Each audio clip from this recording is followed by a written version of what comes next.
Welcome to our second video in our module on consciousness. This is Kristen Lazarova, and we're going to be exploring sleep in this video. We spend about a third of our lives sleeping, and although scientists have learned a lot about sleeping and dreaming, there are many mysteries that remain. And so there's a lack of basic consensus about questions such as why do we sleep and why do we dream? In this module, or this section of this module, we're going to be adventuring into this mysterious domain of sleep. And we'll first begin by looking at what happens during sleep. And then we'll be exploring the different stages of sleep. We'll explore REM sleep, where we experience our most vivid dreams. And we'll look at why we sleep. We'll also, and some of the proposed theories. Again, there's not a complete consensus about this. And then we'll be looking at some sleep disorders and the symptoms and some of the underlying causes. So let's get started. A key point of this video is that psychologists study how our brain changes during sleep and why it is so important for our health and well-being. In this video, we're going to be exploring the brain areas that are involved in sleep. We're also going to be looking at hormone secretion that's associated with sleep and the stages of sleep. We'll also look at the role of REM and non-REM sleep in learning and memory. And then we'll also be looking at the symptoms and treatments of sleep disorders. So what is sleep? Well, it's distinguished by low levels of physical activity and reduced sensory awareness, and it involves biological mechanisms like our brain and hormones, and environmental factors such as work and sleep debt, which you learned about in the last video, that regulate sleep. There are several important brain regions that are related to sleep or associated with sleep. And let's look first at the thalamus. So the thalamus has an influence on sleep that's not related to sunlight. So it's not dependent on the amount of sunlight that's in the environment.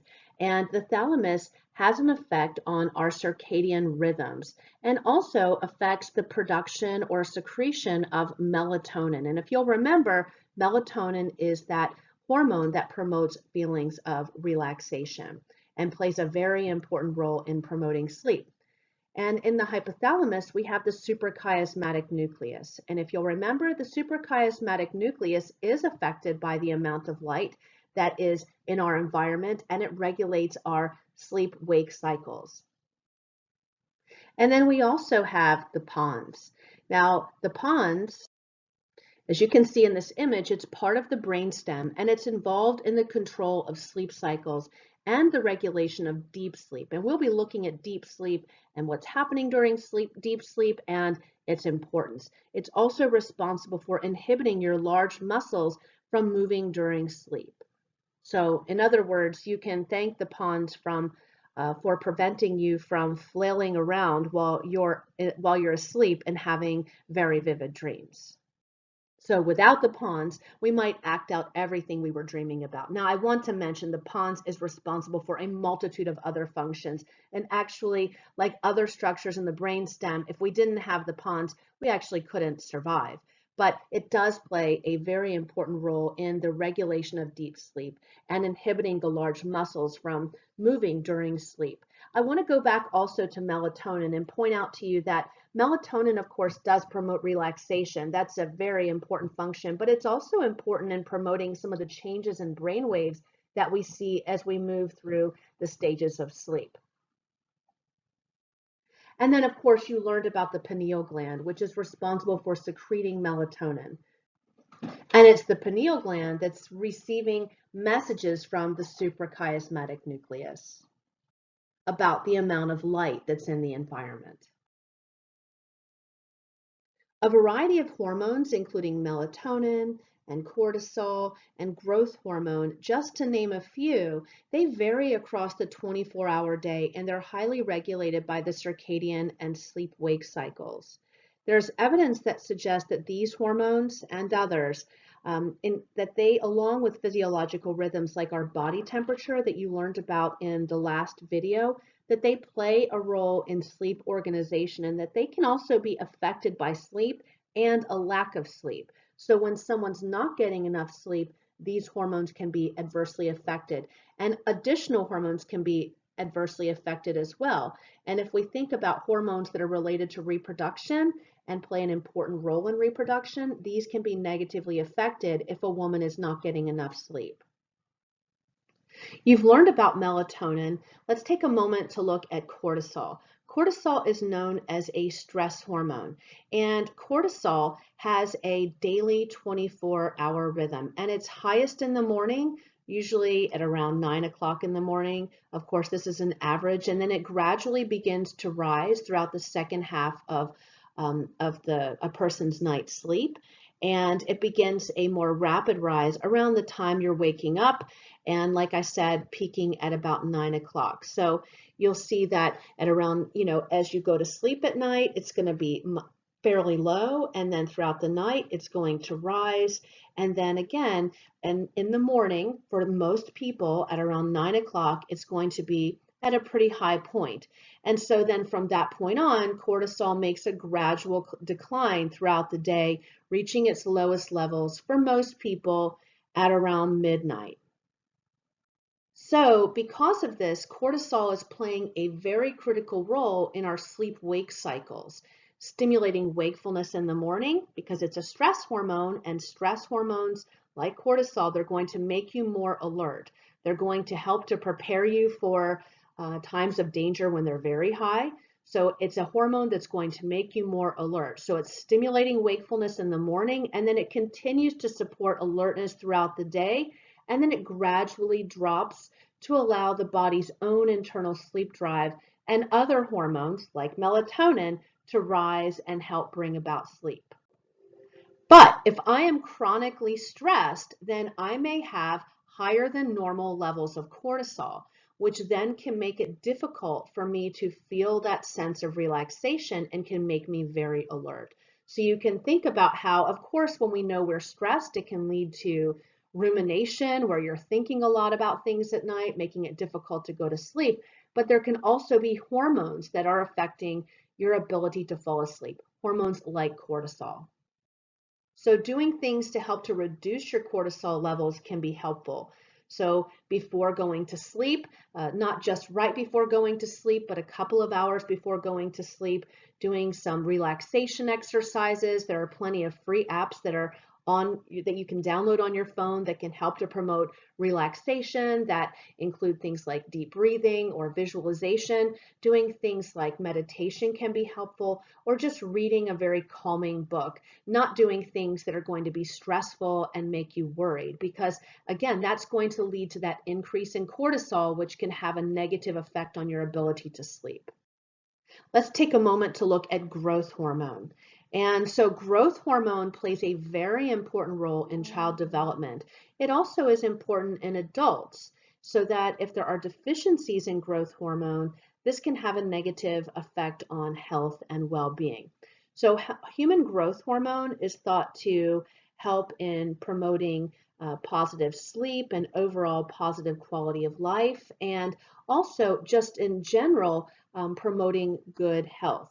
So we each experience pulses of growth hormone throughout the day, but a lot of these pulses happen during slow wave or deep sleep. We'll be looking at deep sleep. So about 50 to 70% of the daily pulses of growth hormone are happening during slow wave or deep sleep. And researchers have found that for people who have insomnia, they have lower levels overall of growth hormone. If you were to take the average throughout a 24-hour cycle, their overall levels of growth hormone are significantly lower than people who don't have insomnia. So let's think about specifically the effects of low growth hormones in children. How might this affect their development? Well, let's think first, as I mentioned, about how growth hormones can be lower in people who have insomnia. So we can extend this outside of insomnia and we can think about other sleep disorders like sleep apnea or a child who may have a lot of stress and just have difficulty staying asleep or getting a good quality sleep because of stress throughout the day. Perhaps they're worrying, perhaps there's things going on in their home life that are very stressful. And this then can affect the amount of growth hormone that's being secreted, which can then affect their overall physical growth and development. So addressing any of those underlying factors that might be negatively affecting sleep in children is going to be of significant importance because, again, this can have a negative effect on a child's overall growth and development.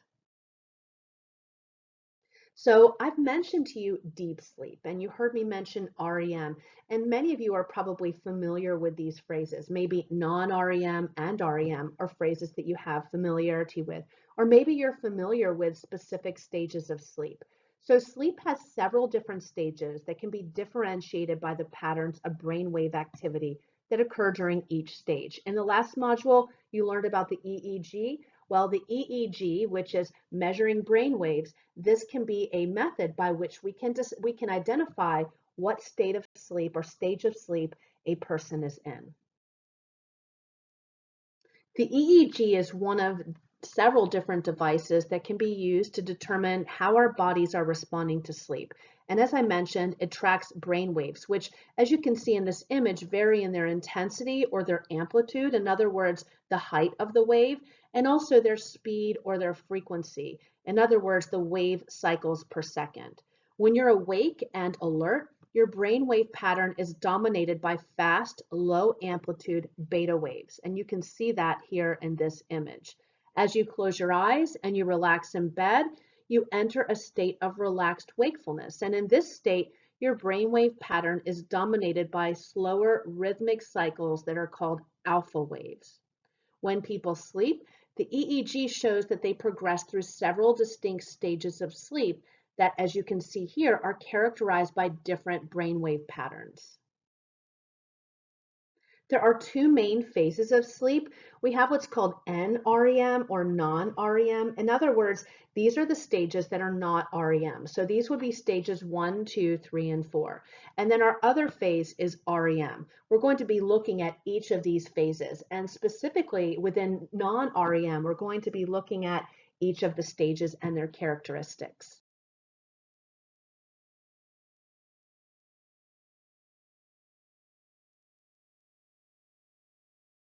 As we move from stages 1 through 4, we're moving from light sleep to deep sleep.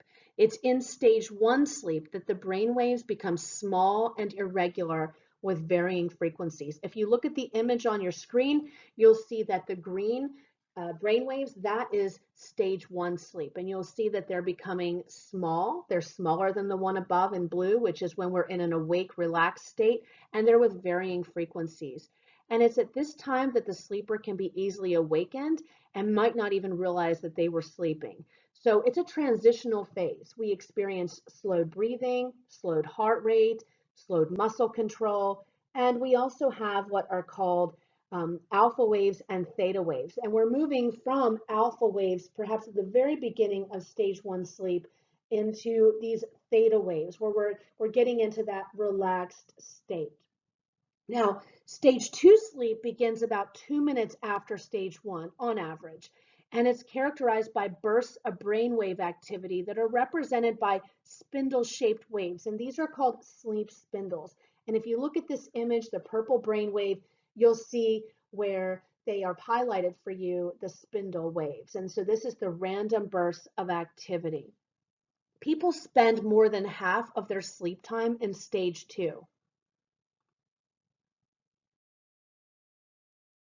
And this is where theta waves are dominating. And again, we have the sleep spindles, and we also have what are called K complexes. And while this image does not point out for you what the K complex is, if you look at the purple brainwave activity in stage 2, and you look towards the right, you'll see a very large brainwave. And so this is that K complex. It's actually a very large event that's happening during stage 2, a very large EEG event. And this is actually because we're experiencing a very brief high voltage peak, and it lasts for just a very brief period of time. So this is a deeper state of sleep than stage 1, but the person can still be readily awakened.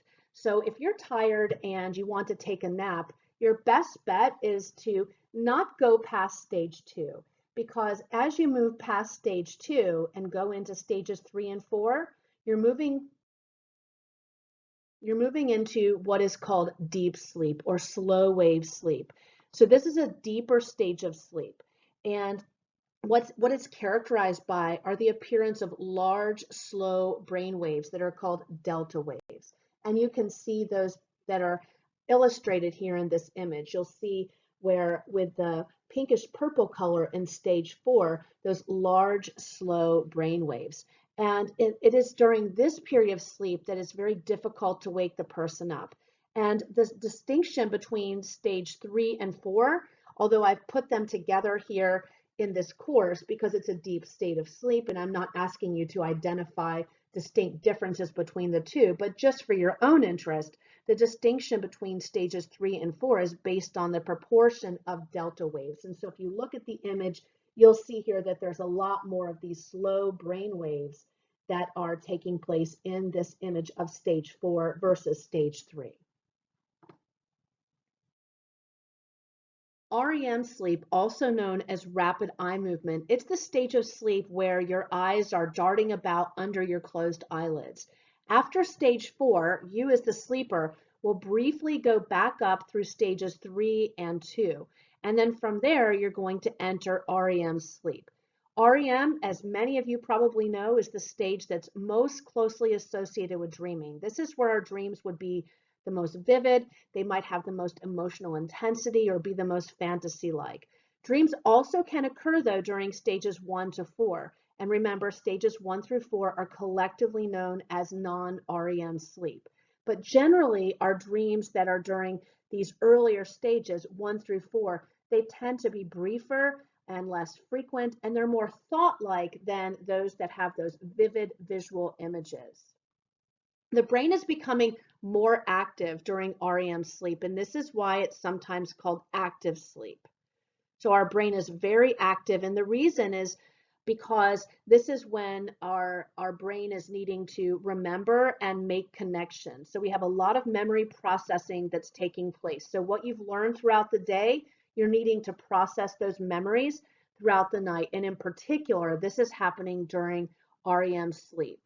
So as you'll notice, if you look at the brainwave activity and you compare REM sleep to the awake relaxed state, you'll notice that although it's not the exact same, it's certainly different. It is fairly similar in that there's more brainwave activity taking place. It's sort of looking like the person is awake. And this is what leads people to call REM sleep paradoxical sleep. And paradoxical sleep is, this is the reason it's called this. If you think about what a paradox is, it would make sense for you, because a paradox, it's like a self-contradictory statement, maybe a statement that is going against what we would expect. And so REM sleep is paradoxical sleep because you have a high level of brain activity and muscle activity is blocked to the point that you're almost paralyzed. And so thankfully this is happening, because imagine yourself acting out the dreams that you have at night and how this could pose a potential danger. We're going to be looking at a sleep disorder called REM, sleep behavior disorder, where the person is actually acting out those dreams during REM. Now, I want to point out that sleep cycles last about 90 minutes. And so the average person has about 4 or 5 sleep cycles during a night's sleep. And that's on average. For those of you who sleep more, you might be having more sleep cycles. And then, of course, for those of you who don't get much sleep, you may be having less sleep cycles. It takes about an hour to reach stage 4 in the first cycle, and then another 30 to 40 minutes to reach REM. But as the night goes on, the amount of time that we spend in REM increases, and stage 4 sleep disappears during the course of the night. So this means that we move faster to REM sleep as the night wears on.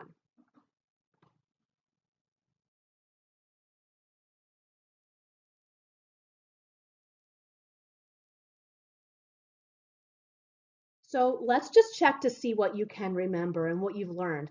Which type of brain activity is associated with wakeful states? Is it alpha waves, beta waves, theta waves, or delta waves? If you don't remember, go back in your notes or look in your book. The correct answer is beta waves. Let's look at another one. Which choice correctly orders the different brain waves that sleepers display as they pass from waking consciousness to stage 1 and finally to stages 3 and 4 sleep? If you selected beta, alpha, theta, and then delta, you're correct. Now, it's very interesting to note that for any of you who've ever participated in a sleep study, or maybe you've had a family member who has, perhaps they had some symptoms of a sleep disorder and they spent the night in a sleep lab. It's by identifying these different waves that sleep researchers are able to identify which stage of sleep you're in. So we've looked at sleep and what happens during sleep. But what if things aren't going right during sleep? What if something goes wrong? What if you have a sleep disorder like insomnia? This is the most common sleep-wake or sleep disorder, and it's known as insomnia disorder. And it involves a pattern of chronic insomnia that's affecting a lot of people, about 6 to 10 million American adults. So people who have insomnia may have difficulty falling asleep, remaining asleep, or returning to sleep after they wake up in the night. And insomnia prevents people from achieving that restorative sleep. It prevents them from getting that good, deep sleep that they need that leaves us feeling refreshed and alert in the morning. There are many different contributing factors to insomnia, and one of these factors is age. It turns out that as people get older, they're at a greater risk for having insomnia, and this can be for a variety of reasons. Some of these reasons can be due to medications that an older person might be taking. Also, it can be due to natural biological changes that happen as a person ages. And some studies actually suggest that beginning in middle age, the average person loses about 27 minutes of sleep per night for each subsequent decade. So add after middle age 3 or 4 decades, you're looking at a reduction of about 1.5 to 2 hours of sleep per night. And this also might contribute to people feeling more tired during the day and being more inclined to nap, which then, of course, can disrupt the sleep-wake cycle and also can make it more difficult for a person to sleep. Drug use is another factor that can contribute to insomnia, and this includes alcohol use and abuse. Exercise as well. This might sound counterintuitive. You might think exercise is where you're using a lot of your physical energy and you'd be tired afterwards, but actually you're making your body more vigilant and alert. Mental status is another one. So if you have a lot of anxiety or worry or depression, this of course can affect a person's difficulty in falling asleep or staying asleep. And then bedtime routine. So it's very important to have a consistent bedtime routine because there are lots of things in our environment that can serve as triggers to help us to fall asleep. We'll be looking at something called classical conditioning where we make associations with things in our environment. And this is something that we can use actually if we want to promote sleep by having certain things present. I know for myself, one thing that helps me tremendously is having white noise. And I know at first when I started listening to white noise, I found it very disconcerting. I started listening to it because I wanted to help my children when they were very young to fall asleep. And then it got to a point where after listening to it and they would fall asleep in the room where I was, that I needed to have that in order to fall asleep. And now I feel like I can't fall asleep without white noise. And so it actually serves as a trigger for me. If I want to go to sleep and fall asleep pretty quickly, I just turn on the white noise and it helps. So there might be other things that you all can do that you can use to help to create that association in your life or in the room where you're sleeping that can promote sleep. Since insomnia is so common, I wanted to share with you some of the possible treatments. Of course, stress management techniques can be very helpful. Sometimes people have trouble falling and staying asleep because of stressors in their lives and some of the difficulties one has in managing or handling those stressors. Sleep hygiene is another one. And some of you may have not have ever heard that phrase before, but sleep hygiene is also known as just simply good sleep habits. And this can help you to have a good night's sleep. So some of these things that you can do include being consistent, going to bed at the same time each night and getting up at the same time each morning, including on weekends. And this has a lot to do with keeping those consistent circadian rhythms. Also making sure that your bedroom is quiet, dark, and relaxing and at a comfortable temperature so that it's not too cold, not too hot. And remember, darkness is going to be important because of melatonin. And then removing electronic devices like TVs and computers and smartphones from the bedroom. I know that can be difficult to do, but remember, we looked at the effects of those blue-green light waves and how that can lead to increased levels of cortisol and increase our tendency to be alert and awake. Also, avoiding large meals and caffeine and alcohol before bedtime. It's really ideal, if you can, to stop drinking anything with caffeine after 6 o'clock. And if you're saying you drink just a couple of cups of coffee in the day, ask yourself, how big are those cups? Are you really only drinking 1 or 2 cups, or is it more like 4 or 5 cups? 1 cup is 8 ounces.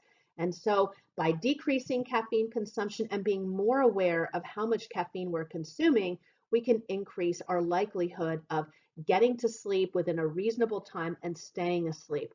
I should also mention too that caffeine isn't, of course, just in sodas and in coffees or teas. It's also in chocolate. So you want to be careful about those hidden, the hidden caffeine.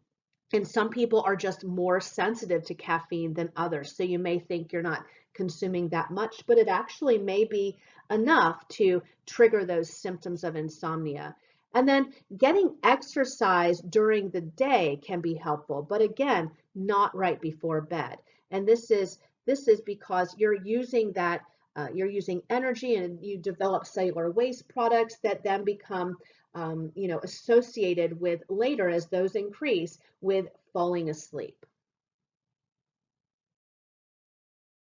We're now going to be looking at parasomnias, and these are a group of sleep disorders where unwanted, disruptive motor activity or experiences during sleep play a role. And these can happen either during REM or non-REM phases of sleep.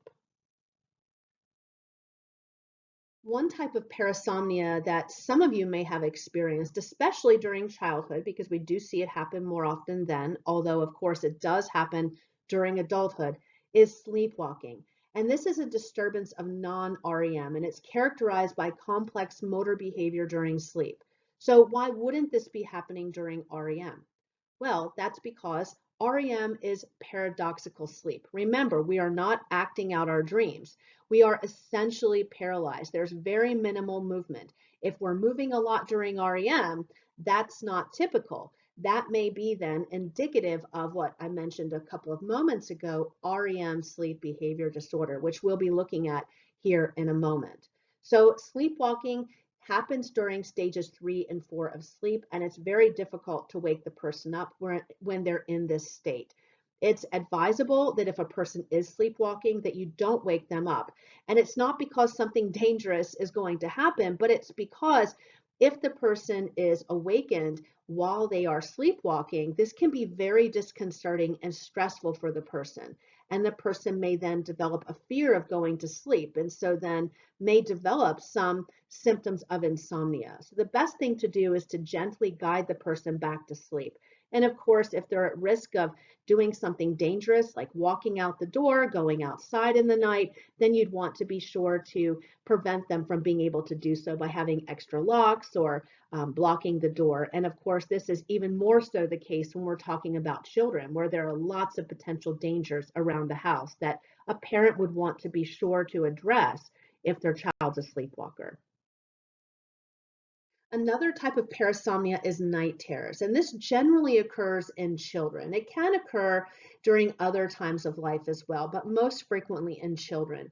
And it's a disturbance of non-REM sleep. And what's happening is that the child may be sound asleep, and then they begin screaming, crying, and appear to be in a state of excessive fear.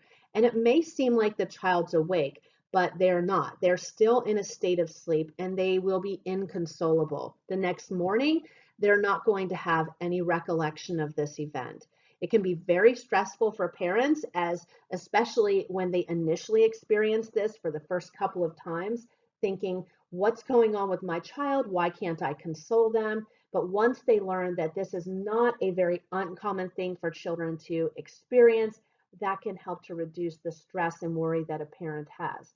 So children will typically outgrow this, and it's typically due to an immature nervous system. Sleep paralysis is another type of parasomnia, and this is a feeling of being unable to move either at the onset of sleep or upon waking. The individual's senses and their awareness are intact, but they feel like there's a pressure on them or even like they're choking. This can be accompanied by hallucinations or intense fear. Keep in mind though, sleep paralysis is not life-threatening, but of course it can cause a lot of anxiety. It can also happen alongside other sleep disorders like narcolepsy that we're going to be looking at. Sleep paralysis often starts during adolescence, and some of you may have had this experience before, and it can become more frequent in the 20s and 30s. But again, there's not a serious risk associated with it.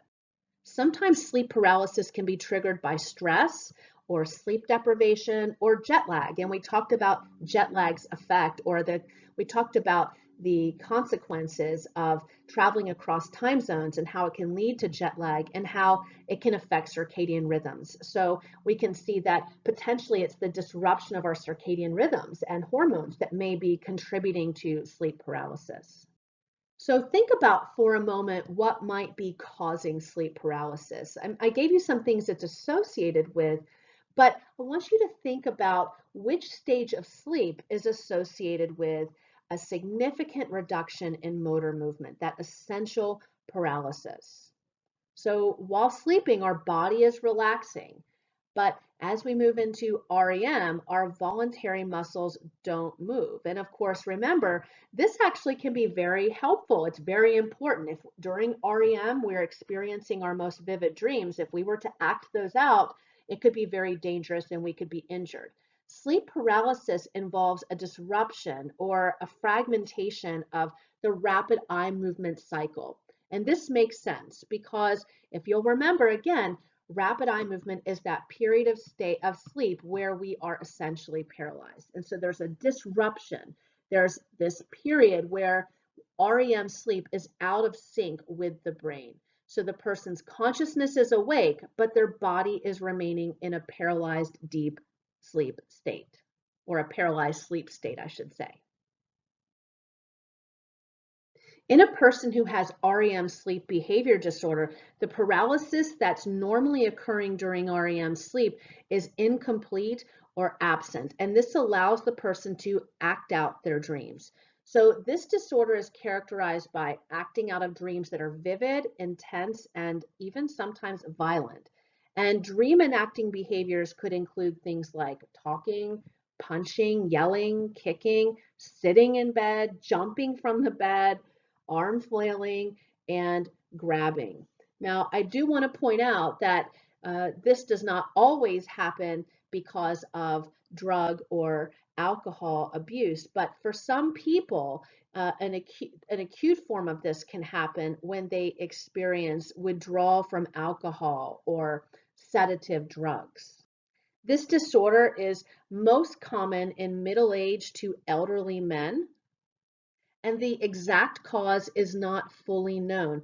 But what is interesting is that the disorder may occur in association with other or with various degenerative neurological conditions like Parkinson's disease and even Lewy body dementia.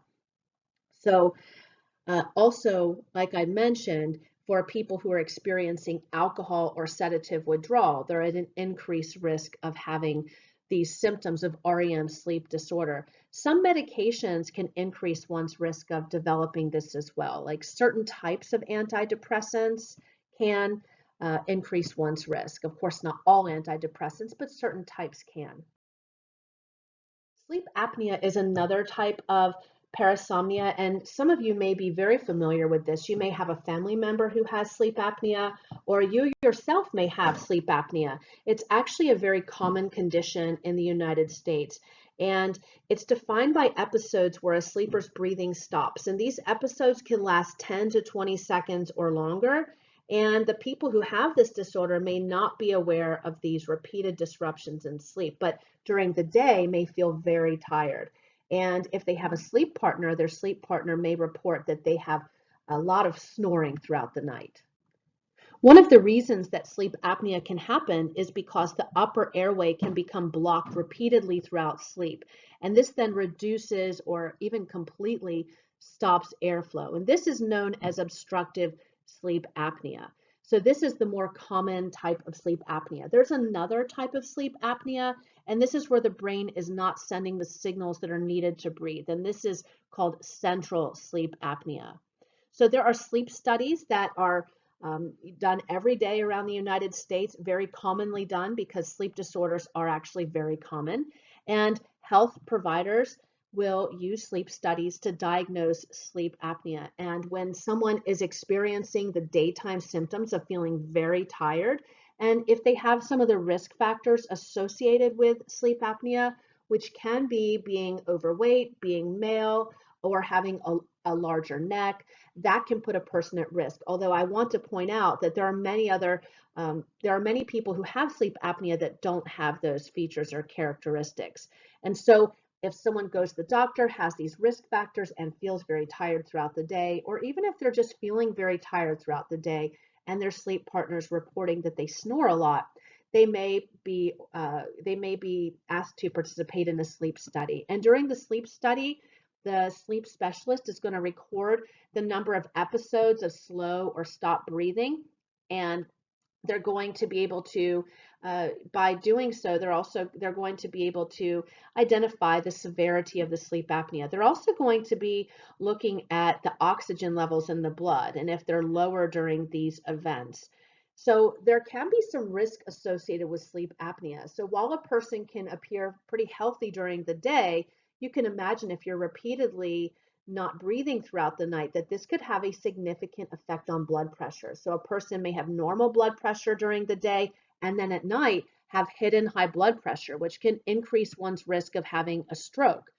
Also, because of this, there's a great popularity in devices that are used to treat sleep apnea, in particular to treat obstructive sleep apnea. And these are breathing devices that are called CPAPs. These are continuous positive airway pressure machines. And also, treatment can involve lifestyle changes, especially if the person is overweight and that's contributing to the upper airway obstruction. It's very important that a person receive treatment because of the increased risk of having stroke, and then other illnesses and complications are associated with not getting adequate or good quality sleep. And those can include diabetes and cognitive and behavioral disorders, just to name a few. So it is important if you're experiencing a lot of fatigue during the day and you're not awake at night having insomnia, but you're actually asleep and still feeling very tired. And if you do have a sleep partner, they're saying that you're snoring a lot, then you would want to talk with a doctor and perhaps get a sleep study done. And this might involve then having treatment through a CPAP or making some lifestyle changes if there are features about you that are contributing to this. So here's an image of a CPAP device, and this is a mask that fits over the sleeper's nose and mouth, and then it's connected to a pump that's pushing air into the person's airways, and so it's forcing those airways to remain open. Another parasomnia is narcolepsy, and this is a neurological disorder that's characterized by excessive sleepiness and daytime sleepiness, and the person may fall asleep at any time. And we're not talking about just being a bit tired sometimes. We're talking about something that can have a significant effect on a person's life and on their safety, because a person may fall asleep at dangerous times. If a person is driving, for example, and has narcolepsy, you can imagine how dangerous this would be. And so a person who has this disorder needs to be treated, and the most common treatment for narcolepsy is stimulant medication. For new parents, something that may worry them more than nearly anything is what's called sudden infant death syndrome. And this is where an infant stops breathing during sleep and dies. There are all kinds of devices that have become popular where you can have a monitor on your child and you can be alerted if they stop breathing. These have actually become fairly popular and in mainstream. They used to be solely used for medical purposes, like if a child had um, apnea of prematurity. So sometimes babies that are born premature may be more prone to this. And so their doctor might prescribe a device that hooks electrodes up to the child's chest to measure activity and then alert the parent of when that child stops breathing. So sudden infant death syndrome is on the decline, and the reason it's on the decline is because of public health measures and messages that have been used and disseminated to inform parents about the importance of making sure that children go to sleep on their backs and that there are no things in the bed or the crib that could obstruct their breathing. So when a baby is laying in bed, and if they have things all around them, like a blanket, they could roll over, especially when parents don't know that their child's yet capable of rolling over. So as they're developing and then they develop the ability to do that, a parent may not realize that. It may happen during the night, and then the child rolls into the blanket, and then they can't roll back. So this then can cause the child to suffocate. So it's very important that for safety, parents do not use bumpers around the crib. And when I say bumpers, that means the fabric or the soft material that you put around the perimeter of the crib, because a baby can move up against that and can suffocate. It's also important that you don't have loose blankets or stuffed animals in the bed with the baby. So to keep the baby warm, you want to swaddle the baby, and there are very specific safe ways to do this. And hospitals, when babies are born, we'll make sure that parents know this and they teach parents how to do this. If you're caring for an infant, of course, you can find lots of videos online on how to do this. And you can also contact your community health center for more information about preventing SIDS. There are additional risk factors for SIDS.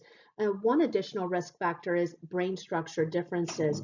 And so it seems that there may be brain abnormalities that may destabilize the brain's control of breathing and heart rate patterns during sleep, or during the brief periodic arousals from sleep that happen throughout the night. Premature birth is another risk factor, which is why NICUs will make SIDS and preventive measures part of their education program when they talk with parents who have babies that are in the NICU. I should also mention that mothers who smoke while they're pregnant increase their child's risk of developing SIDS, and this has to do with the decreased oxygen that the baby in the womb is getting, which may affect the baby's brain development. Smoking in the home is another one. And while it may seem on the surface that it would be difficult to know whether or not it's the smoking of the mother during pregnancy or after pregnancy that's contributing to SIDS, there have actually been studies done where they look at fathers who smoke, and they found that there's an increased risk of SIDS by about 40% when a father is in the home smoking. So this is a significant risk factor. And they're not exactly sure what is causing this, but it is a known risk factor. So parents need to be very cautious and not smoke in the home.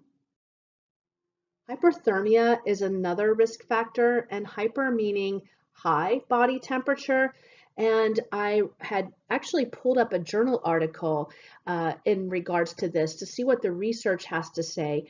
And in one study, they found that signs of profuse sweating, like a moist head, damp clothing, or bedding, were present at the scene of the infant's death in 35.7% of cases.